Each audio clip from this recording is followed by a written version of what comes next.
Bismillahirrahmanirrahim, dear student. Assalamu alaikum. How are you today? Today's question is very, very important. Exercise 5.3, question number 4, first part. Mathematics of 10th class, sets and functions. Today's lecture is Venn diagram. Let's do work now. Dear student, ये हमारा question number 4 है और question number 4 है if u is equal to 1 2 3 4 dots 10 मतलब first 10 natural numbers a is equal to 1 3 5 7 9 and b is equal to 2 3 4 5 and 8 then prove the following questions by Venn diagram. अब question उसने दिया हुआ है a difference b is equal to a intersection complement b। ये जो question है a difference b is equal to a intersection complement b, इसका मतलब ये है कि लेफ्ट हैंड साइड जो है, लेफ्ट हैंड साइड ये इक्वल है राइट हैंड साइड के। इसको प्रूव करना है हमने कि ये दोनों साइड्स एक दूसरे के बराबर हैं। और प्रूव करने के साथ साथ किस तरह प्रूव करना है, वेन डायग्राम के जरिए। अब देखते हैं, लेफ्ट हैंड साइड से स्टार्ट करते हैं। ए डिफरेंस बी, यहां पर लिखेंगे A difference B is equal to set A लिखेंगे। सेट ए हमारे पास है जी 1 3 5 1 3 5 7 एंड 9 7 एंड 9। डिफरेंस, ये डिफरेंस का साइन। उसके बाद बी, बी है 2 3 4 2 3 4 5 एंड 8 5 एंड 8। ये आगे जी ए डिफरेंस बी। अब इसका आंसर क्या है, इसका आंसर, इसका मतलब ये है ए डिफरेंस बी का वो एलिमेंट्स या वो नंबर्स जो सेट ए में हो और सेट बी में ना हो। अब यहां पर देखते हैं जी ए में 1 है, 1 आंसर आ गया। ए में 3 है, 3 बी में भी है, नहीं लिखेंगे। ए में हमारे पास 5 है और बी के अंदर भी 5 है, इसको भी नहीं लिखना। सेट ए में हमारे पास 7 है, बी में नहीं है, तो आंसर में हम 7 लिखेंगे, 1 7। सेट ए में हमारे पास 9 है, बी में नहीं है, 9 भी लिखेंगे, 1 7 एंड 9 क्लोज। अब ये हमारा आंसर आ गया लेफ्ट हैंड साइड का। लेफ्ट हैंड साइड किसके इक्वल है जी, 1 7 एंड 9। अब इसको वो कहता है कि वेन डायग्राम के जरिए जो है ना वो जाहिर करें। वेन डायग्राम के साथ इसको आपने प्रूव करना है। तो एक साइड मुकम्मल करने के बाद आप डायग्राम बनाएंगे। तो डायग्राम किस तरह बनानी है, रेक्टेंगल बनाएंगे आप। ये रेक्टेंगल है, रेक्टेंगल ड्रा करेंगे। ये रेक्टेंगल बना लिया। अब रेक्टेंगल के बाद यहां पर सर्कल लगाएंगे। हमारे पास 2 सेट्स हैं ए एंड बी, ये ए है और बी है। ये जो रेक्टेंगल है दरअसल ये यूनिवर्सल सेट है, ये सेट यू है, ये सेट यू आ गया। ठीक है जी। अब हम ए और बी सर्कल लगाएंगे जी। ये हमारे पास सेट ए है, ये आ गया, और ये हमारे पास सेट बी है,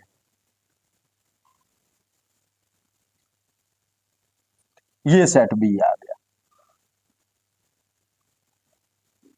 set A and set B. अब इसका नाम ए है, यहां पर ए लिखेंगे। ये सेट बी है, यहां पर बी लिखेंगे। और ये जो रेक्टेंगल है ये सेट यू है, यूनिवर्सल सेट है। अब क्या करना है, हम लिखते हैं सेट ए और बी को देखते हैं, ए और ए को देखते हैं जी। हम ए में हमारे पास 1 है, बी में नहीं है, तो ए के अंदर 1 है, आपने ए के अंदर 1 लिखना है। ये एरिया जो है इसको चेक करें, ये एरिया 1 है, ए का कुछ एरिया बी के अंदर मौजूद है। अगर हम यहां पर 1 लिखते हैं तो इसका मतलब ये हुआ कि 1 बी में भी लिखा गया और ए में भी लिखा गया, ये कॉमन आ जाएगा। जबकि कॉमन नहीं है, ये दोनों में नहीं है, जस्ट ए के अंदर जो है वो 1 है, तो ए के एरिया के अंदर हमने 1 लिखना है। इसके बाद आगे 2 देखें, या एक सेट को पहले कर लेते हैं हम। यहां पर 3 है जी ए में, और बी के अंदर भी 3 है, दोनों में है, तो 3 को आप ऐसी जगह पर लिखेंगे जो दोनों के अंदर आए, यानी कॉमन नंबर, ये 3 यहां पर लिखा जाएगा। अब इसके बाद आगे 5 भी दोनों में है, तो 5 को भी आप ऐसी जगह पर लिखेंगे जो कॉमन है, दोनों सेट्स के अंदर मौजूद है। उसके बाद आगे 7 जो है वो सिर्फ ए में है, ये आ गया जी हमारे पास 7, बी में नहीं है ये। अब 7 के बाद 9 भी सिर्फ ए में मौजूद है, ये आ गया जी 9 आ गया।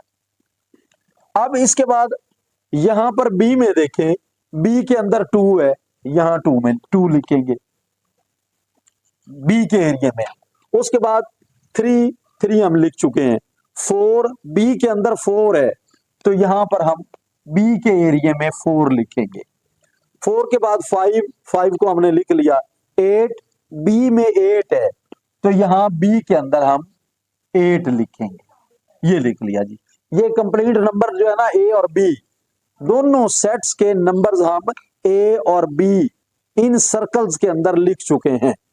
अब इसके बाद ये देखें, ये जो यूनिवर्सल सेट है, सेट यू, ये इज इक्वल टू है 1 2 10, ये हमारे पास फर्स्ट 10 नेचुरल नंबर है। अब इनके अलावा जो नंबर्स बच गए वो नंबर्स आप यू में लिख लें। अब 1 लिख लिया, 2 लिख लिया, 3 भी लिख लिया, 4 लिख लिया, 5 भी लिख लिया, 6 नहीं लिखा तो यहां पर आप 6 लिख दें।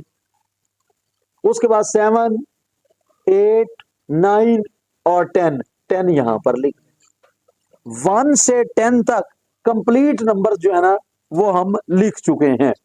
अब आंसर देखना है, लेफ्ट हैंड साइड का आंसर क्या है। लेफ्ट हैंड साइड का आंसर है 1 7 एंड 9। यहां पर देखें जी 1 7 9 कहां पर है, 1 7 9 ए में है, जस्ट एरिया ए के अंदर, ये कॉमन एरिया है, ये नहीं है। तो जहां पर ये आंसर है उसको आप शेडेड कर दें, सायादार कर दें, लाइंस लगा दें जी। आप यहां पर देखें, इस एरिया को सायादार कर देते हैं जी। और सायादार एरिया, शेडेड एरिया कौन सा होगा जिसमें ये आंसर होगा। अब इस आंसर को हमने शेडेड कर दिया, तो ये वेन डायग्राम हमारा लेफ्ट हैंड साइड का मुकम्मल हुआ। इसके बाद हम करेंगे राइट हैंड साइड। तो राइट हैंड साइड में क्या है, ए इंटरसेक्शन कॉम्प्लीमेंट बी। तो फर्स्ट ऑफ ऑल हमने बी का कॉम्प्लीमेंट फाइंड करना है। तो difference B is equal to, अब u किसके इक्वल है, सेट u लिखेंगे 1 to 10, ये आ गया जी हमारे पास 1 2 3, डॉट्स लगाएंगे, ये 10 आ गया। उसके बाद ये हमारे पास आ गया जी डिफरेंस, ये डिफरेंस। सेट बी लिखना है हमने, तो सेट बी किसके इक्वल है, 2 3 4, 2 3 4 5 एंड 8, ये 5 और 8 आ गया। अब जो इसका आंसर है, आंसर मैं यहां पर लिख लूंगा। अब u डिफरेंस b का मतलब वो नंबर्स जो सेट u में हो लेकिन सेट b में ना हो, पहले सेट में हो दूसरे में ना हो। अब यहां पर पहले में 1 है, 1 लिखेंगे, 2 में नहीं है, ठीक है। अब 2 दोनों में नहीं लिखना, 3 नहीं लिखेंगे, 4 फर्स्ट में, यानी फर्स्ट में 1 से 10 तक ऑल नंबर्स हैं, तो 4 यहां पर है, इधर भी नहीं लिखेंगे, 5 भी नहीं लिखेंगे, 6 लिखेंगे जी। 1 के बाद आगे आ गया जी 6 के बाद 7, ये 7 आ गया, 8 यहां पर है, आगे 9 आ गया और 10 आ गया, ये हमारा आंसर आ गया। ये क्या है, कॉम्प्लीमेंट बी, कॉम्प्लीमेंट बी का ये आंसर आ चुका है। इसके बाद अब हम क्या करेंगे, राइट हैंड साइड ये कंप्लीट लिख लेंगे। ए, ये आ गया जी A, intersection complement B is equal to, यहां पर सेट ए लिखना है। सेट ए है 1 3 5, 1 3 5 7 एंड 9, क्लोज इंटरसेक्शन, ये सिंबल आ गया जी इंटरसेक्शन का। इंटरसेक्शन के बाद कॉम्प्लीमेंट बी, बी का जो कॉम्प्लीमेंट है इसको लिखना है। ये बी का कॉम्प्लीमेंट ये आ गया हमारे पास 1 6 7 9 एंड 10, ये इसका कॉम्प्लीमेंट आया हुआ है। अब इसका आंसर जो है ना, इसका आंसर भी यहां पर लिख लेते हैं हम। इसका आंसर क्या आ गया, इसका आंसर इंटरसेक्शन का मतलब मुश्तरिक कॉमन नंबर्स जो दोनों सेट्स में मौजूद हो। अब 1 दोनों में है, 1 हमारा आंसर आ गया, ये 1 आ गया जी।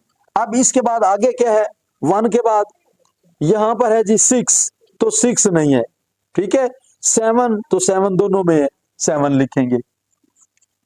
7 के बाद आगे 9, 9 भी दोनों में है, 9 लिखेंगे। अब इसे क्लोज कर लेंगे हम। ये हमारे पास क्या आ गया जी 179। 179 के बाद अब हम फिर डायाग्राम बनाएंगे, वेन डायाग्राम। यहां पर उसी तरह ये रेक्टेंगल बनाएंगे, ये रेक्टेंगल ड्रा हो गई। अब यहां पर सर्कल लगाएंगे हम ए एंड बी, ये हमारे पास आ गया ए और यहां पर ये आ गया हमारे पास बी, ए एंड बी। इसका नाम है जी ए और ये है हमारे पास सर्कल नंबर 2 बी। और ये ओवरऑल जो है ये रेक्टेंगल जो है ये यूनिवर्सल सेट ये यू है।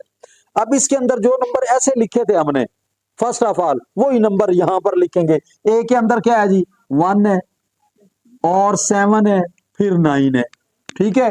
कॉमन में क्या है 3 और 5, इसकी कॉपी कर लें आप, ये 3 और 5 आ गया। कॉपी क्यों कर रहे हैं, कॉपी इसलिए कर रहे हैं कि ये राइट हैंड साइड और लेफ्ट हैंड साइड ये दोनों इक्वल है। लेफ्ट हैंड राइट जब बराबर है तो फिर इनके जो डायाग्राम होंगे ए और बी के अंदर जो नंबर्स लिखे हुए हैं यहां पर भी वही लिखे हुए होंगे। ये अब जब नंबर भी सेम उसी तरह लिखा हुआ है तो इसका मतलब ये हुआ कि जो लेफ्ट हैंड साइड का आंसर है वही आंसर राइट हैंड साइड का होना चाहिए। इसी चीज को हमने प्रूव करना है। अब बी के अंदर क्या आ गया जी 2 4 8, ये आ गया हमारे पास 2 4 8 और रेक्टेंगल के अंदर यू में क्या है जी 6 एंड 10, ये आ गया हमारे पास 6 और ये 10 आ गया। अब आंसर है 179, तो 179 जहां पर है उसको शेडेड कर दें जी। ये आगे जी 179 एरिया 179, ये लाइंस हम ड्रॉ कर देते हैं, हल्का हल्का कलर कर लें या आप लाइंस के साथ जो है ना वो इसको भर लें। ये हमारा आंसर आ गया। अब क्या प्रूव हुआ, प्रूव ये हुआ कि लेफ्ट हैंड साइड जो है वो is equal to right hand side.